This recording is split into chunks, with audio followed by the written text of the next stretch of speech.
Hello जी, नमस्कार। कैसे हैं आप सभी? बहुत बहुत स्वागत है आप सभी का। किस्मत का जो ताला है वो केवल कर्म की चाबी से खुल सकता है, ये मैंने अपने जीवन में अनुभव किया है। इसके अलावा आप कितने ही ज्ञान गणित लगा लें, कितने ही टोटके कर लें, कुछ नहीं होना जाना है। जब तक मैं स्वयं कर्म नहीं करता हूँ तब तक मेरी किस्मत का ताला नहीं खुलने वाला है। और किस्मत जो बनती है वो किससे बनती है? किस्मत बनती है कर्म से, किस्मत बनती है सेवा से। हमको ये भी सिखाया जाता है कि मेहनत से किस्मत बनती है, लेकिन मेरा ये मानना है कि मान लो मैं मेहनत करने के लिए तैयार हूँ, मैं खड़ा हूँ बिल्कुल बैग वैग लेके, है ना, तैयार वैयार होके खड़ा हूँ।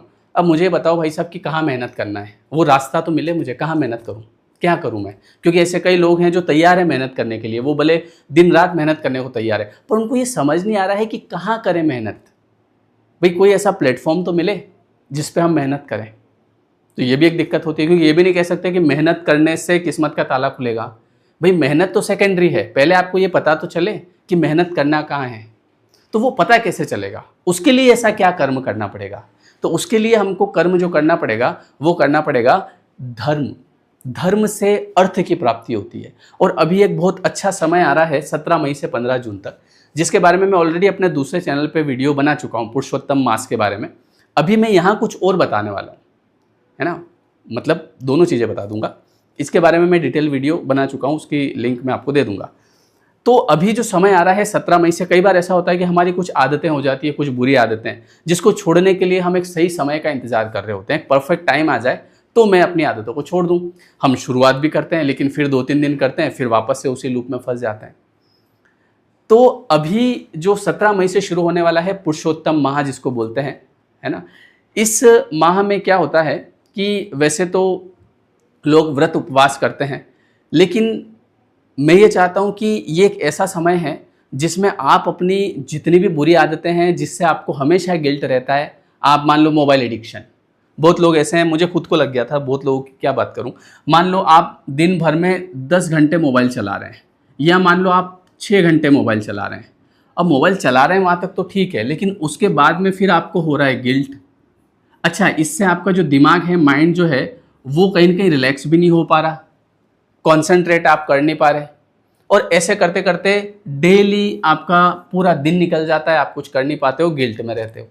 तो ये चीज़ छोड़ने का बहुत बढ़िया समय, समझ गए? ऐसी और भी कई ऐसी आदतें होगी जो हमसे छूट नहीं रही होगी, तो ये एक ऐसा टाइम है जिसमें आप ये आदतें छोड़ सकते हो और अपने जीवन को अपने ही कर्म से बेहतरीन बना सकते हो। कर्म तो आपको ही करना पड़ेगा। अब कर्म क्या करना है? तो जैसा कि मैंने बताया कि मेहनत सेकेंडरी है, लेकिन पहले उस मेहनत का रास्ता कहाँ से मिलेगा? तो उसके लिए आपको करना है धर्म से चलना और सेवा करना। अब अभी जो ये 17 मई से सुबह ब्रह्म मुहूर्त में उठना है। देखो, करना पड़ेगा। एक ऐसा जीवन अगर मान लो आप जी रहे हैं कि जिसमें सुबह उठते से ही गिल्ट शुरू हो जाता है, दिन भर दिमाग में चलता है, यार मैं अपनी लाइफ में क्या कर रहा हूँ, क्या होगा मेरा, कैसे होगा मेरा, इतना हम सोच रहे हैं। और जिस तरीके से हम इतना गंदा दिन निकालते हैं पूरा रात में, उसके बाद नींद नहीं आती। फिर जब ज़्यादा दिमाग ख़राब होता है तो कुछ ना कुछ गलत चीज़ों में आदमी चला जाता है, उस फ्रस्ट्रेशन को निकालने के लिए और ऐसी चीज़ें करता है जिससे और फ्रस्ट्रेशन बढ़ता है, क्योंकि उसका भी तो फ्रस्ट्रेशन आएगा, फिर उसका भी तो गिल्ट होगा। फिर तो ऐसा जीवन जीने से तो अच्छा है कि हम कुछ नियम से चलें। और देखो, जीवन सुधार अपने को ही करना पड़ता है, खुद को ही करना पड़ता है। मैंने कई बार अनुभव किया है कि मैं खुद लाइन से भटक गया। जब मैं लाइन से भटकता हूँ तो फिर मुझे कहीं ना कहीं वही चीज़ें दिमाग में चलती रहती है, मैं परेशान होता रहता हूँ। फिर जब मैं लाइन से चलता हूँ फिर चीज़ें ठीक हो जाती है। फिर मैं सोचता हूँ अब चीज़ें ठीक हो गई, कोई दिक्कत नहीं है, फिर लाइन बिगाड़ता हूँ, फिर वही सेम चीज़, सेम पैटर्न चलता रहता है। तो इसीलिए ये एक ऐसा टाइम है कि जिसमें अब इसमें लोग व्रत उपवास करते हैं। चलो मान लो अपने को नहीं करना व्रत उपवास, पर हम कम से कम कुछ रिचुअल्स को फॉलो कर सकते हैं इसी बहाने। तो सबसे पहले आपको करना क्या है? सबसे पहले आपको उठना है ब्रह्म मुहूर्त में। आप देखिएगा ब्रह्म मुहूर्त कब है, मान लो आपको 4 बजे उठना है और 4 बजे उठ के नहाना है। इसके लिए आपको सुबह जो है रात को जल्दी भी सोना पड़ेगा, है ना। मैं खुद भी करने वाला हूँ अपने सुधार के लिए। क्योंकि सुधार हमको खुद को करना पड़ेगा, दूसरों के ऊपर डालने से कुछ नहीं होता है। तो सुबह नहाना है, नहाने के बाद में आप चाहें तो 1 घंटा नाम जाप कर सकते हैं, बढ़िया अच्छा माहौल बना के, है ना, कोई भी आपकी एक टेबल आपकी हो या जहाँ भी आप बैठते हैं भगवान का मंदिर हो, बढ़िया दीपक लगा के, है ना, तिलक विलक लगा के और बढ़िया अच्छे ताम झाम करके आराम से बैठो शांति से, 1 घंटा माला लेके नाम जाप करो। एक हम जो नाम जाप करते हैं घूमते फिरते इधर उधर, और एक जो बैठ के करते हैं उसमें बहुत डिफरेंस होता है। उसके बाद में आप चाहो तो कुछ भी भजन कीर्तन चला लो, उनको सुनो, क्योंकि जो हमारा माइंड नेगेटिव बन चुका है ना, ये केवल बैठे बैठे सोचने से कैसे होगा, गोली दवाई कुछ काम नहीं करेगी जब तक आप इसमें पॉजिटिव थॉट नहीं डालोगे। और आप देखोगे आपका जीवन बदलना शुरू हो जाएगा। ये एक अच्छा समय है, इसलिए मैं वीडियो बना रहा हूँ। 1 घंटा नाम जाप करो, उसके बाद में आप व्यायाम करो, मतलब अपने आप को समय देना ही पड़ेगा आपको। अब मान लो आप उठ रहे हो 9 बजे, उसके बाद में 1 घंटा मोबाइल देख रहे हो, 10 बज गई, उसके बाद में गिल्ट वहीं से शुरू हो जाता है, अरे यार मैंने अरे यार 10 बजे उठा, मैं कल से इतनी बजे उठूँगा। इसके बाद में ये जो समय ऐसा है ना कि इसमें आप नॉर्मल डे में अगर नाम जाप करते हैं तो एक नाम जाप का एक ही फल मिलता है, इसमें एक नाम जाप करोगे हज़ारों गुना फल मिलता है। और ये चीज़ तो मैंने देखी है कि जितना आप नियम से चलते हैं, जितना आप ईमानदारी से काम करते हैं, जितना आप लॉयल होते हैं, उतना आपकी तरक्की होती जाती है। और जितना आप डिसलॉयल होते हैं, जितना आप जो है बेईमानी करते हैं, जितना आप नियम से नहीं चलते हैं, कुछ भी जो मर्जी कर रहे हैं, तो उसमें सब ग्रह नक्षत्र खराब हो जाते हैं। और इसमें इस महीने ऐसा भी है कि अगर आपके ग्रह दोष हैं, ग्रह नक्षत्र बिगड़े हुए हैं और आप अगर लाइन से चलते हो तो सब ठीक हो जाएगा। तो अब करना क्या है वो मैं आपको बता देता हूँ। इससे वैसे तो ये स्पिरिचुअल मंथ है ना, इसमें लोग पूजा पाठ करते हैं, भगवद गीता का 15वां अध्याय आपको इसमें पढ़ना चाहिए, पर मैं आपको ये बता रहा हूँ कि हम अपनी आदतों को इस महीने में सुधार सकते हैं। ठीक है, तो सबसे पहले हमको सुबह 4 बजे उठना है, 4 बजे उठ के नाम जाप करना है 1 घंटे। उसके बाद में आपको फिर व्यायाम करना है। व्यायाम करने के बाद में फिर आप चाहें तो अपनी बुक्स पढ़ सकते हैं, जो भी बुक्स है आपके पास, ठीक है, आप अपनी बुक्स पढ़ सकते हैं। बुक्स पढ़ने के बाद में 2 मिनट में चल रहा हूँ, है ना, बच्चा जो है वो, उसके बाद आप बुक्स पढ़ सकते हैं। ठीक है, बुक्स पढ़ने के बाद में बुक्स कौन सी, जो भी आपको अच्छे लगे, स्पिरिचुअल या मोटिवेशनल, तो सुबह के ये 2-3 घंटे आप अपने आप को देंगे। इसके बाद थोड़ा सा खाने पीने में सुधार करें, खाना पीना नियम से खाएं। जब आप कुछ भी खाते हैं या पीते हैं तो यूनिवर्स का धन्यवाद करें, उसका ग्रेटिट्यूड करें। ठीक है, उसके बाद मोबाइल को कम से कम प्रयोग करें, दूर रखें। मैंने खुद ने अभी कम किया है, मैं खुद बहुत इतना चलाने लग गया था कि मैं खुद परेशान हो गया था, मैंने बहुत कम कर दिया। आप धीरे धीरे और कोशिश करेंगे कम करने की, है ना। बस एक टाइम उसको उठा लो, काम की चीज़ें देख लो, फिर रख दो, क्योंकि अदरवाइज़ कुछ नहीं हो रहा है उसमें। वो रील्स देखते जा रहे हैं, उससे माइंड भी डिस्ट्रैक्ट होता है। या तो आप एक पूरी 3 घंटे की मूवी देख लो, वो ज़्यादा बढ़िया है, बजाय इसके कि आप 30-30 सेकंड की जो रील्स देखते हो। मोबाइल को थोड़ा सा साइड में रख दो। शाम का एक नियम बनाओ कि शाम को जो है 1 घंटा फिर से बैठ के या आधा घंटा, जितना भी आपसे बन पाए, बैठ के नाम जाप करना है। और रात को सोने से पहले अच्छी बुक पढ़ना है। इसमें आप भगवद गीता शुरू कर सकते हैं। और मैं कह रहा हूँ डेफिनेटली लाइफ में चेंज आता ही आता है। जितना आप स्पिरिचुअलिटी में जाते हैं उतना जो है आपके अंदर पॉजिटिविटी आती है, उतना आपका सोचने का तरीका बदलता है, आपकी चेतना का विकास होता है। और आप करके देखो, 1 महीना करके देखो ना, नहीं होता है तो बंद कर देना। और ऐसा होगा नहीं, इतना तो मुझे पूरा विश्वास है। अगर आपने ईमानदारी से थोड़ा सा अपने ऊपर संयम करके, कंट्रोल करके, अगर आपने 1 महीना निकाल दिया, है ना, ब्रह्मचर्य का पालन करो इस महीने में, अपने आप आपके अंदर आपकी चेतना का विकास होगा। 1 महीना अगर आपने ये दे दिया ना, तो फिर आप याद करोगे कि सर मतलब मुझे तो यही करना है। क्योंकि अभी मैंने देखे हैं कई लोग ऐसे हैं जो डिप्रेस्ड हैं, एंग्जाइटी, डिप्रेशन, दुनिया भर की चीज़ें हैं। उसका कारण क्या है? अनियमित लाइफस्टाइल। कभी भी उठ रहे हैं, कभी भी सो रहे हैं, कुछ भी कर रहे हैं, बस केवल सोच रहे हैं कि कैसे होगा, क्यों होगा, मुझे ही ये क्यों हो गया, मेरे ही साथ ऐसा क्यों, पर उस पर सुधार करने के लिए प्रयास नहीं कर रहे हैं। नेगेटिविटी अपने आप आती है लाइफ में, नेगेटिविटी ऑटोमेटिक आएगी। जैसे आपने रामायण महाभारत देखी हो तो उसमें जो ऋषि मुनि यज्ञ करते थे तो राक्षसों को बुलाया नहीं जाता था, राक्षस आ जाते थे और उसमें हड्डियां डाल के चले जाते थे, वो यज्ञ को भस्म कर देते थे, समझ रहे हैं, बुझा देते थे उसको, अग्नि को। लेकिन देवता जो है वो अपने आप थोड़ी आते हैं, मतलब पॉजिटिविटी, उनके लिए आपको यज्ञ हवन करना पड़ रहा है पॉजिटिविटी के लिए। अब पॉजिटिविटी आ नहीं रही है, जबरदस्ती नेगेटिविटी आ रही है, राक्षस आ रहे हैं, क्योंकि वो नहीं चाहते हैं कि भाई आप ये करो। हमारे भीतर जो नेगेटिव विचार है ये क्या है, राक्षस है। ये नहीं चाहते हैं कि आपके अंदर कोई पॉजिटिविटी आए, इसीलिए आप मेडिटेशन करने बैठते हो, ज़्यादा नेगेटिव विचार देते हैं वो। जब आप नाम जाप करने बैठते हो, कुछ ना कुछ गड़बड़ कर देते हैं, आपको लगता है मेरे को तो नहीं करना ये।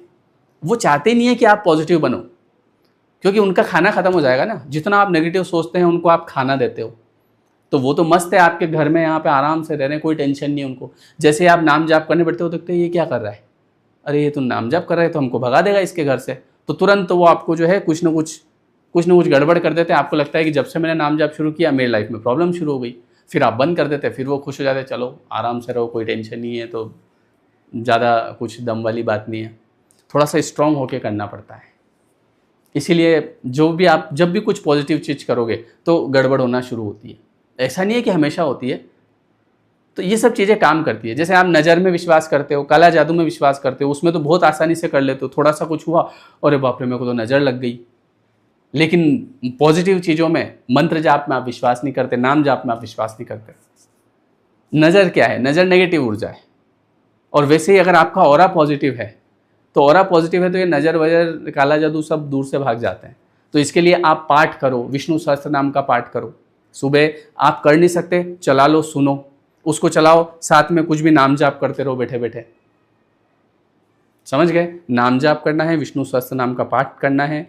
इसके अलावा जो है कोई स्पिरिचुअल बुक पढ़ना है, भगवत गीता पढ़ना है। ऐसे आप थोड़ा सा अपने जीवन को थोड़ा सा संयमी बनाओ, फिर आप देखो आपको हर चीज़ बढ़िया लगेगी। जीवन जीने का मज़ा आएगा, आनंद आएगा। अदरवाइज आपको जीवन जीने का ही मन नहीं करेगा, ऐसा लगेगा जाऊँ मैं यहाँ से, क्या कर रहा हूँ। इसी धरती पे स्वर्ग है, इसी धरती पे नर्क है। जिस आदमी का माइंड पॉजिटिव है वो स्वर्ग में रह रहा है, भले हो सकता है कि वो आधी रोटी कम खा रहा है, ठीक है। जिसका माइंड पॉजिटिव है वो स्वर्ग में रह रहा है, जिसका माइंड नेगेटिव है वो नरक में रह रहा है। ये सीधी सी बात। फिर चाहे उसके पास में दुनिया भर की दौलत है, कोई मतलब नहीं है अगर माइंड नेगेटिव है तो। और माइंड पॉजिटिव है, जो भी है, खेत पे रह रहा है आदमी, वहीं आनंद आ रहा है उसको, ठंडी ठंडी हवा चल रही है उसको महसूस हो रहा है अंदर से, चिड़िया चहचहा रही है उसको महसूस हो रहा है।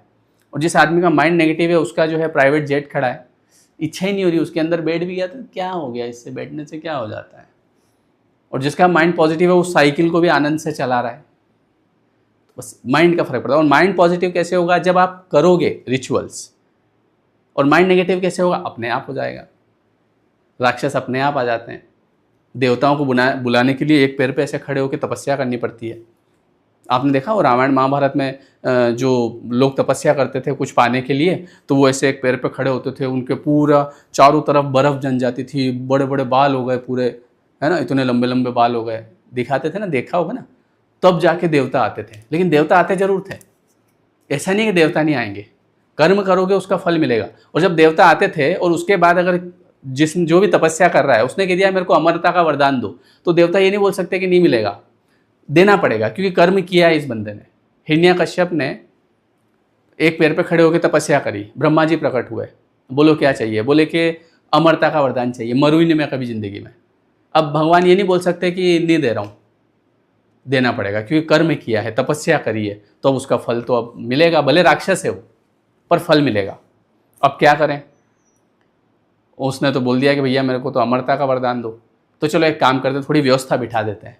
ऐसा करेंगे कि भैया घर के बाहर नहीं मरोगे, घर के अंदर नहीं मरोगे, ऊपर नहीं मरोगे, नीचे नहीं मरोगे, ठीक है। अस्त्र से नहीं मरोगे, शस्त्र से नहीं मरोगे। और क्या था? किसी स्त्री से नहीं मरोगे, पुरुष से नहीं मरोगे, जानवर से नहीं मरोगे। और बोलो, तो सब सेटिंग बिठा दी। बोले अब ठीक है कि हाँ ठीक है, फिर कोई दिक्कत नहीं है भाई, पुरुष नहीं मार पाएगा, जानवर नहीं मार पाएगा, तो फिर और मारेगा कौन? ऊपर नहीं मरूंगा, नीचे नहीं मरूंगा, दाएं नहीं मरूंगा, बाएं नहीं मरूंगा, सब सेटिंग हो गई। लेकिन वरदान देके जाना पड़ा ना, क्यों? तपस्या करिए। तो अगर आप तपस्या करोगे तो वरदान तो मिलना ही है। भगवान विवश हो जाते हैं फिर कि यार इसने कर्म किया है तो कर्म का फल तो देना पड़ेगा। भगवान भी मना नहीं कर सकते कि नहीं दूं भाई। कई लोग बोलते हैं ना सर कर्म करेंगे तो फल मिलेगा कि नहीं मिलेगा? मिलना तय है, मिल के ही रहेगा। चाहे फिर कोई आदमी ने दुनिया भर के कितने ही पाप कर रखे हैं, भले राक्षस है ना, जैसे राक्षस भी है वो भी तपस्या कर रहा है, उसको भी फल मिलेगा। आपने देखा होगा कि जैसे कोई भी राक्षस तपस्या करना शुरू करता था, सारे देवता जो है वो भयभीत हो जाते थे। वहाँ स्वर्ग लोक में इंद्र देवता देखते थे, अरे ये तपस्या कर रहा है, भंग करो इसकी तपस्या। अरे क्यों भंग करो, क्या दिक्कत है? हम भगवान से बोल देंगे कि मत दो इसको वरदान, मत दो। अरे वो वरदान देना पड़ेगा, वो आदमी कर्म कर रहा है, तपस्या कर रहा है, तो भगवान को नियम है ये। तो वो लोग क्या करते थे, उसकी तपस्या भंग करते थे, कुछ ना कुछ गड़बड़ करते थे, है ना, किसी को जाके अप्सरा को भेज दिया, अप्सरा वहाँ डांस कर रही है, आदमी की तपस्या भंग हो गई, चलो बढ़िया। तो ये हमारे भी ऐसी अप्सराएं होगी, आपकी भी बहुत सारी, जो ये आपकी तपस्याएं भंग कर रही है ना। तो थोड़ा सा ध्यान लगाओ इन पर भी, मतलब उन पर ध्यान नहीं लगाना है, अपने विवेक से देखो कि भाई ये तपस्या भंग नहीं करना है। अपन जिस रास्ते पे जा रहे हैं ना, उसमें ये सब चीज़ें आएगी, ये भगवान भेजते हैं तपस्या भंग करने के लिए। तो थोड़ा सा ध्यान रखना है अपने को, है ना। क्योंकि देखो इस संसार में इंसान आया क्यों है, इसलिए थोड़ी आया है कि भाई ये सब काम ही करा करे। वो आया है अपनी आत्मा की उन्नति के लिए, और वो केवल एक ही चीज़ से होगी, जितना आप अध्यात्म से जुड़ोगे। अदरवाइज़ तो ये सब कभी नहीं ख़त्म होने वाली चीज़ है। ये जो पांचों इंद्रियां हैं ना, खा लूँ, है ना, छू लूँ, ये सब चीज़ें जितनी भी होती है पांचों इंद्रियां, तो ये ऐसा है कि ये कभी नहीं ख़त्म होने वाला है। आप कितना ही खाते रहो, कितना ही खाते रहो, मन करेगा और खाओ, रोज़ खाओ, डेली खाओ, कितना ही आप छू लो, कुछ भी कर लो, मन कभी नहीं भरना है, लगता है और करो और करो। तो ये सब माया है, ठीक है। रक्त मांस हड्डी के ढेर पर चढ़ा हुआ है चाम, देख उसी की सुंदरता हो जाती नींद हराम। ये माया तेरी बहुत कठिन है राम, मृत्यु देखता है औरों की रोज सवेरे शाम, और भवन बनाता ऐसे जैसे हर पल यहाँ मुकाम। ये माया तेरी बहुत कठिन है राम। समझ गए, सब माया है। तो थोड़ा सा अपने लिए भी काम करो, नहीं तो इस दुनिया में ऐसा फंसोगे ना। मतलब अपन नहीं बोल रहे हैं कि दुनिया में फंसना नहीं है, फंसो पर नाटक करो। ज़्यादा इसको गहराई से नहीं लेना, इतना ज़्यादा गहराई से ले लिया कि अपन इसी में डूब गए, उसने मेरे को ऐसा क्यों बोल दिया, उसने मेरे को ऐसा, मैं उससे बदला लूँगा, मैं ये करूँगा वो करूँगा, पूरी दुनियादारी में खींच पीस हो गए। ये केवल एक, इसको दृष्टा भाव से देखो, साक्षी भाव से देखो कि ये सब केवल चल रहा है ऑटोमेटिक, हर चीज़ ऑटोमेटिक होगी।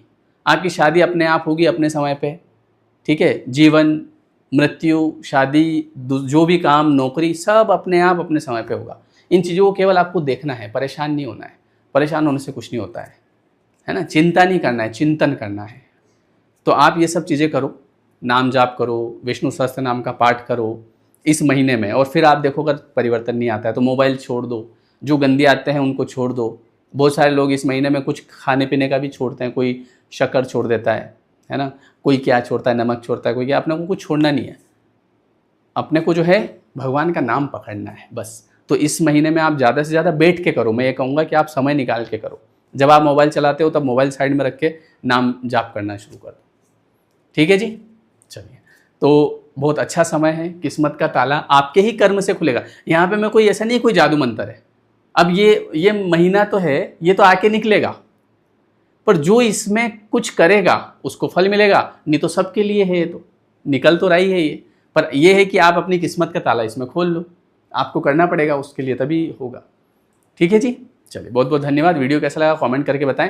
और आज से हमारा जो वो 21 डेज वाला कोर्स जो चलता है हमारा डेली, वो आज से शुरू हो रहा है। डिस्क्रिप्शन में लिंक है, जिसको भी ज्वाइन करना है आज से कर सकते हैं। 9 से 10 वो लाइव रहता है, ठीक है, जिसमें हम सबकॉन्शियस माइंड की रिप्रोग्रामिंग करते हैं और बहुत कुछ सीखते हैं। तो डिस्क्रिप्शन में लिंक आपको मिल जाएगी, और नंबर भी है, आप व्हाट्सअप कर देना जैसा भी अगर आपको कोई प्रॉब्लम आती है, ठीक है जी। चलिए, और जिसने अगर कोर्स बाय किया है तो वो ये वाला ऐप डाउनलोड जरूर कर लेना, लेयर 3 एजुकेशन। और अगर किसी के पास आईफोन है तो वो क्लास प्लस ऐप डाउनलोड करना। और ORG कोड जो है वो YTPWE, ये ORG कोड होता है आईफोन वालों के लिए, ठीक है जी। चलिए, बहुत बहुत धन्यवाद। वीडियो कैसा लगा कमेंट करके जरूर बताइए। Thank you.